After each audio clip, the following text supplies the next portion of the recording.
You Wouldn't Survive 2000's YouTube by a channel called WinCon97. Yeah, it was a different time, but I still miss it. Ah, old YouTube. You still remember it? It was awesome. But anyway, like, subscribe. Let's get into it. If you remember countless AMVs, watching anime and movies cut up into parts, going viral being purely accidental, animations constantly being classic. ripped from Newgrounds and reposted, and the time before algorithms took over, Very nice. then you most likely were there for the classic era of YouTube that lasted from its start in 2005 until around 2008. YouTube.com, and that's YOU. And it's just a place where you go, it's kind of like Flickr for videos. I absolutely love this site because I know there's lots of sites out there that allow you to upload videos, but this one is the most user-friendly, and there's a really a nice community there. Like recently viewed videos, and then you have all the tags along the right-hand side. When it first appeared, the slogan for YouTube was proudly at the forefront and stated, "Broadcast yourself." And pretty much everyone took that so personally that you'd think it was a demand. People were so infatuated with such a site that they literally started uploading whatever onto it. And to the surprise of no one, it felt like it instantly took off. Whether you were just uploading an old family video for the novelty of it, a funny thing that happened to you, a fully planned skit or story, DDR! Countless have strayed from the ways of the ninja to attain the level of the DDR master. Many have tried, none have Okay. returned. some Go off. episode of something you watch, music, or a full AMV. It didn't matter because no one knew what they were doing up to that point with YouTube. And that's exactly what made it so great and groundbreaking. Old 2000s YouTube was an online playground where people did almost whatever they wanted. Sometimes taking that freedom a bit too far, and other times doing something goofy like making a slice of life show on 2005. videos. And before Bro. things like the algorithm and monetization came around, things honestly felt a bit more heartfelt and passionate. Not to say that's not the case anymore, but I think you know what I mean. Heck, the amount of people that say Mr. Beast ruined YouTube shows what I mean. It was an entirely different world and experience full of almost completely different faces, trends, and rules. And today we're going back to take a look at it all. So swap this video to 480p for the authentic experience, and let's jump right into it. Oh, and if you like cultural lookbacks like this, then feel free to like and subscribe, because that's what we do here. Also, if you're on mobile, feel free to hype the video, because it helps a lot. Anyways, let's get to it.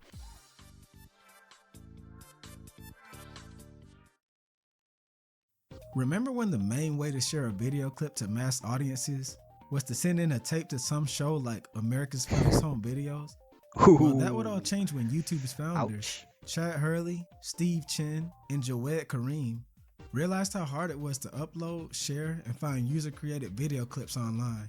Thus, long story short, they created a site where anyone and everyone could broadcast themselves. Back in 2005, this meant uploading almost whatever you wanted. As when it first went online, YouTube's moderation was pretty weak, and the copyright system was just about non-existent. While its 2008 owners, Google, would claim, "We have strict rules on what's allowed, and a system that enables anyone who sees inappropriate content to report it to our 24/7 review team and have it dealt with promptly." If you were around back then you know that a lot slipped 24/7. between the Okay. cracks. Similar to how things are today. Listen, you could watch almost full-on corn on YouTube back then. Heck, channels like Smosh and others got away with basically posting almost naked women. Google Images. I'd like to see a picture of a toaster. Certainly. Here's a naked girl with a toaster. Which I know, the clip I'm showing as much as I can of Yeah, is it was from Wild Wild 2011, West but back you then. get it. I even remember one channel's big gimmick was basically uploading softcore corn parodies. Imagine stumbling upon that after watching something like Brawl Taunts, cause that happened to me when I was a kid on YouTube. And aside from that, you could find other controversial content, with notable examples being dangerous conspiracy theories, which I have a video on. Ironically, this is the norm now and a draw for some here, as well as disaster videos that showcase people being explicitly hurt with no censorship whatsoever, being front and center. This all had a larger chance to be seen than stuff like it of today, as the algorithm wasn't really molded around your likes as much as it was everyone's interest. The main driver for your videos being shown was primarily the view count, which put them on the home page and the top of search results, making it harder for the little guy to get found and the rich getting richer.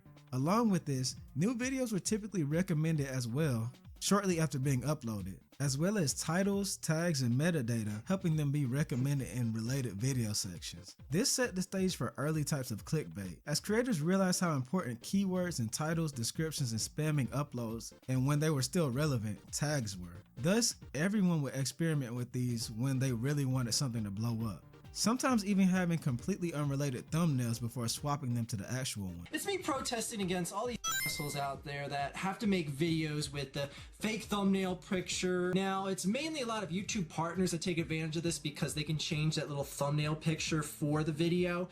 And it's kind of sad that people have to rely on shit like this just to basically generate views and revenue. But the randomness of a new site with millions of new creators meant total unpredictability and a lot of discoverability. I remember when the site first opened and my dad put a laptop in front of me and my sister and blew our minds with this website. Of course, we'd see classics like Me at the Zoo and other random stuff like roller coaster videos, but nothing made me fall in love more than when he showed me my first Dragon Ball AMV. It was all over then. I went down a rabbit hole of more AMVs, animations, anime, and other stuff I still love to this day. It kind of makes you realize back then we weren't really fed content like we are now. We sort of fell into it. And that went for a lot of viral content back then that came from YouTube as well. Things were uploaded on a whim or out of wanting to preserve a funny moment, forgotten, and the next day suddenly it was on top of the world. And in those early days, none of it came from polished creators because they didn't exist yet. You guys remember more than a few examples of this, I'm sure. Charlie Bit Me, the lightsaber guy, Numa Numa guy, Leave Britney Alone, Chocolate Rain, the angry video game nerd, David After Dentist, Smosh Mortal Kombat video. The list goes on forever. Before people figured out the system, virality was accidental over being engineered. But when people did figure out what people wanted and started growing, we would be introduced to some of the earliest personalities and series on the YouTube platform. Almost instantly on YouTube, it felt like every genre of internet entertainment was being covered by people who either had a real passion for it or just landed in it. Like now, anyone could find something they enjoyed, but back then it felt more novel because before this, you were being entertained by people put on a pedestal through studios and networks. Now you're just watching some dude who might have eaten at the same McDonald's as you last night. Is it a good idea to microwave this? When it came to skit-based comedy, it was hard to beat Nigga Higga and Smosh. Funny enough, both of them started the exact same way. Stupid lip sync videos. Then you had creators like Shane Blackface Dawson leaning into edgier sketch comedy, and Damebo focusing more on effects before eventually creating the annoying orange. But out of all those creators, no one really represents that early era better than Lucas Cruikshank. His creation, Fred. Hey, it's Fred! And today's a really good day because guess what?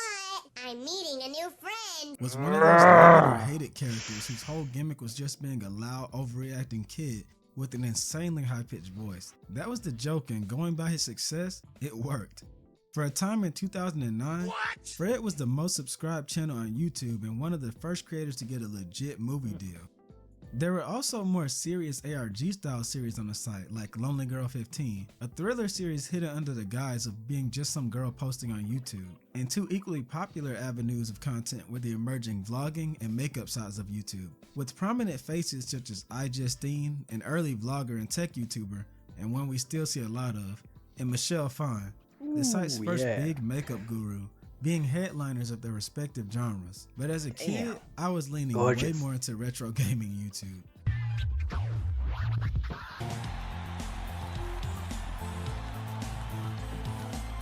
The site made it feel cool going backwards. Like there was this whole world of old games that people were rediscovering in real time. While I could name a ton of creators in that space like Happy Console Gamer or my GOAT, some call me Johnny. Sonic Chronicles: The Dark Brotherhood for the Nintendo DS is a good game. You really can't put that explosion on anyone more than James Rolfe. He created the angry reviewer format on a whim to make fans laugh, and after his friend Mike Matei shared his videos on YouTube, he set the blueprint for retro content on the site overnight. And naturally that led to copies which, they aged the gimmick when done by anyone but James real fast. The biggest one being Chris Boers, who at first didn't just take inspiration but straight up copied the style before finding his own. Same delivery, same format, everything. Well, on a motherfucking stick. You also had early drama and commentary channels popping up around that time. Michael Buckley, better known as What the Buck, who I knew from my Irate Gamer crossover gag, was more focused on celebrity and mainstream news, while creators like one of my old go-tos, the Archfiend, was more so adding to drama by speaking his mind about stuff he cared about, being a pivotal figure in the old AVGN Irate Gamer wars. I know people are going to be upset with some of the things I have to say.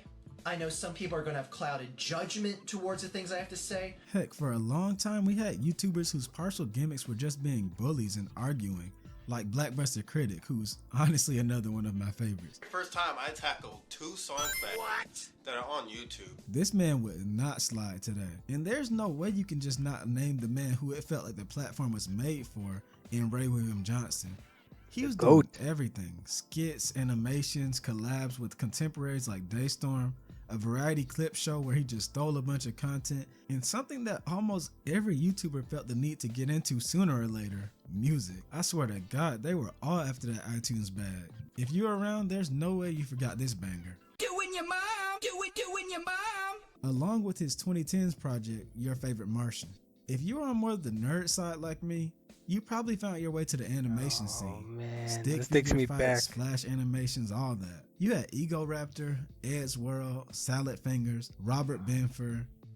I like to sit on my pancakes. Heck, a lot of it was just basically Newgrounds content getting re-uploaded like Super Mario Bros. Z.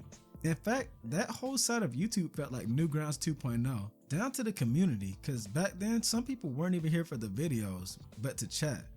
Yeah, you used to be able to DM on YouTube, along with post on other channel walls before it was taken away and re-added recently with communities. This was huge, especially for the roleplay scene, which, yeah, there was one on here. There were so many RP pages that were just here to share their OCs via profile pics, custom backgrounds, and music videos that it was insane. And even then, that's still not everything. You had entire lanes of content that no one ever expected, like plush channels such as Super Mario Logan, Cute Mario Bros, and Sonic Song 182, and even random ranters like Guptil dropping stuff like hottest Sonic women list. The Sonic universe might also be classified as hot chick heaven. And it's funny, people clowned on him for that back then. Now the same internet will proudly say they'd smash on Rouge Jabat with no hesitation. And that goes for a lot of this stuff, because being real, many of these early uploaders truly were ahead of their time. All that to say, YouTube grew so fast within a few years that it felt like the platform had been around longer than it actually was. You're watching WinCon 97. Want internet service you can really use? MSN has Microsoft technology, so it's more useful and a great alternative to AOL. MSN, more useful every day. You're watching WinCon 97. Now let's pull away from the creators and look at the content present on YouTube itself, because the more things change, the more they stay the same. What I mean is that the site, vibes, humors, and types of content have changed a lot format-wise for the most part. Oh but my there's God. still a lot of similarities. For one, like now with what people call brain rot humor, a lot of jokes back then followed the trend of thing being funny because it was absurd, loud, and chaotic. We talk about YouTube poops, an over-edit of normal media that made it funny, but we can't forget how many of those were straight up nonsensical and only funny because of that. Heck, that usually was the appeal. It's funny how many people are like, bro, are you seriously watching Fred? Trash humor. Let's watch this YouTube poop instead that does the same exact thing with Link from the CDI games instead. I was definitely laughing at the old Mama Luigi edits. Mama Luigi? Between those and the MS Paint videos we used to have, it was like the Wild West on here. And that Wild West would extend past all that, as you could sometimes find something crazy like soft gore on the site before it got reported and deleted. Countless screamers when it was all the rage, and videos that fooled you into watching something completely sick or stupid and trolly. A lot of videos constantly caught kids who shouldn't have even been on the internet alone off guard back then, before YouTube tried to crack down. Notice I said tried, because Elsagate would still happen years later. Heck, some of those videos and others like them were YouTube horrors before it really had a genre. Now you can look up analog horror, creepypasta, etc. But back then you kind of just landed on some weird side of YouTube and suddenly you'd be getting unsettled all night. Before all of that went mainstream with the likes of Slender and ARGs, there were just weird videos. And along with those were some that weren't meant to be scary but just were. Remember Obey the Walrus and I yeah, Feel Fantastic? I remember. Both which jump scared me while I was writing this at night and looking them up. Man, I even remember getting scared a few times by just being rickrolled. And it's mainly because Seriously? there was no genre label and no expectations back then. You just stumble upon something unknown and scary. I probably need all my fingers to count the amount of times I got hit by fake game tutorials telling me how to get Charizard in Smash or free Xbox Live points, only to get hit by the Car Zombie or Rick Ashley dancing on my screen again. It's like every click was a gamble.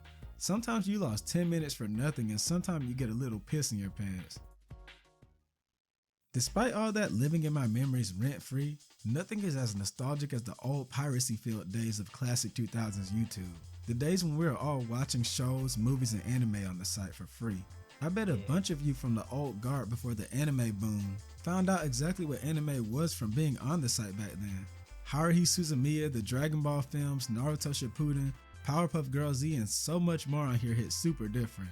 And it blew my mind whenever I discovered some new series on here like I did with Shippuden.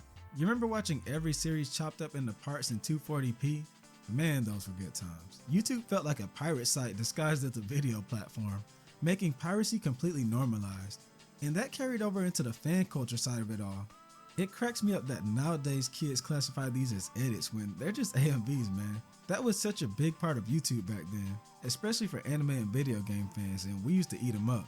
Listen, if you were a Kingdom Hearts or Final Fantasy fan like me and my sister, 100% a good quarter of your time on YouTube was watching music videos that each used the same footage because the games only had so many cutscenes. The resolution was low, but you could see that passion was high. Where do you think those Bionicle commercials got the idea from? And this style would make its way to other avenues like video game montage culture, on top of continuing in the world of anime with shipping videos and character tributes. But eventually, people started to realize what YouTube actually could be, and honestly, what it was already becoming by 2008. This wasn't just a place to upload random clips anymore. It was a place where attention had value, where views meant something. Going viral wasn't just funny, it could actually change your life now. There's almost no better example of this being the case than the first man to ever do everything. Hey, what it do? This your boy Soulja Boy, tell him. An internet pioneer and one of the first who immediately recognized he's the power OG, that man. it, YouTube, and going viral had. He had plans and aspirations that all banked on him blowing up on every platform he could think of with music, travel vlogs, hauls, and more. Godfather, Grand Theft Auto. This ain't even out yet. This over in Japan, read the back hood. See that? That's them Japanese signals. Yeah, I know how we do it, but like that. And once people realized that, everything else followed. Around 2009 to 2012, YouTube stopped being like this unpredictable playground and started feeling structured. Monetization came in, content got cleaner, and the algorithm started actually shaping what people made instead of just showing you whatever was uploaded last. Many creators weren't just posting for fun anymore. They were thinking about views, consistency, and what would perform. And just like that, the dangerous era of YouTube, the one where anything could happen, started fading out. The big turning point in all this was when Google bought YouTube back in 2006. Okay, well, the big news of the day is Google buying YouTube for $1.6 billion. You gotta put the pinky to the mouth when you say that. Guys, they bought YouTube for $1.65 billion worth of stock. Not even real money. You definitely didn't feel it immediately, but slowly over time, changes stacked up. You guys remember that Google Plus era of 2011? But I've noticed people freaking out like, I gotta sign into Google Plus? What is this, Nazi Germany? Well, the little changes were building up to stuff like that. Today, everything's way more refined. Thumbnails are optimized, titles are calculated, content is safer and cleaner, built to keep you watching. And don't get me wrong, there's still passion on the platform, but back then it felt like that was the default. And now sometimes when you look at what YouTube pushes and rewards, it feels like it's the exception. But old YouTube, it wasn't perfect and it definitely wasn't polished, but it was real in a way that's hard to recreate now.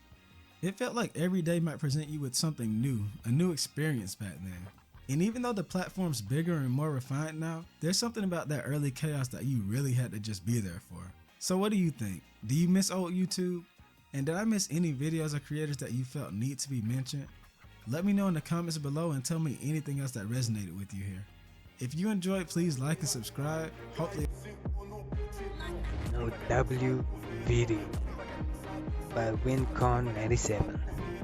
Yeah, I truly miss old YouTube. But you know what they say, things always have to change. Thank you for watching. Like, subscribe, and tell me if you want to see more of this. Thank you. Bye.